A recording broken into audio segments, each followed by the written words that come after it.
சில சட்ட சிக்கல்கள், நீதிமன்ற தீர்ப்புகள். ஆந்திர மாநிலம் குண்டூர் மாவட்டம் கொத்தப்பள்ளி கிராமத்தில் பாதிரியாராக இருப்பவர் ஆனந்த்.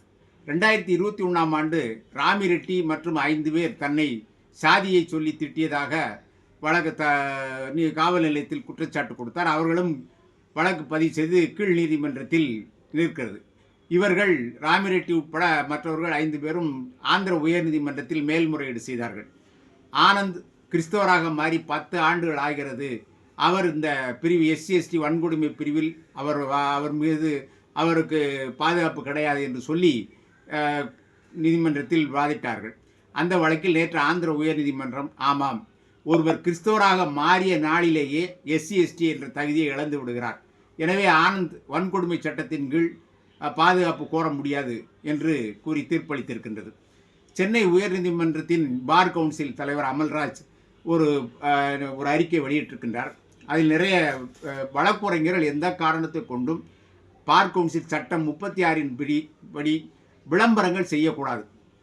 ஒரு பிரச்சனைக்குரிய நிலத்தில் இது வழக்குரைஞர் பெயரில் இது எந்த விளம்பர போர்டு வைக்கக்கூடாது. வழக்குரைஞர்கள் பிறந்த நாள் கொண்டாடுவது, அதற்கு இணையதளங்களில் விளம்பரம் போடுவது, இதையெல்லாம் எதுவுமே செய்யக்கூடாது என்று அவர் கூறியிருக்கிறார். மேலும் பல கட்டுப்பாடுகளை அவர் கூறியிருக்கார்.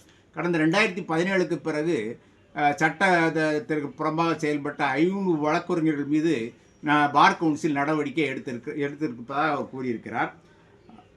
பேனர்கள் வைக்கக்கூடாது, ஒரே நாளில் உத்தரவு பெற்று தரப்படும் என்று கூறி சமூக வலைதளங்களில் விளம்பரம் செய்யக்கூடாது என்று, அப்படி எதுவும் விளம்பரங்கள் செய்திருந்தால் அதை நீக்க வேண்டும் எனவும் அவர் கூறியிருக்கிறார். பேங்க் ஆஃப் பரோடா வங்கியில் சிலர் சாதி சான்றிதழ் போலியாக கொடுத்து வேலைக்கு சேர்ந்து விட்டார்கள். அவர்கள் அந்த சான்றிதழ்களை சரிபார்த்து தருமாறு அந்த வங்கி தமிழக அரசிடம் கூறி அவர்கள் எந்த தீர்ப்பும் சொல்லாமல் இருக்கிறார்கள். எனவே இதற்கு ஒரு கால வரையறை வகுக்க வேண்டும் என அவர்கள் சென்னை உயர்நீதிமன்றத்தை நாடினார்கள். இந்த காலக்கெடு வகுப்பது அரசாங்கத்தினுடைய அதிகாரம், அதில் நீதிமன்றம் தலையிட முடியாது. எனவே 6 வாரங்களுக்குள் இந்த வழக்கு குறித்து தமிழக அரசு விளக்கம் தர வேண்டும் என சென்னை உயர்நீதிமன்றம் ஆணை பிறப்பித்திருக்கிறது.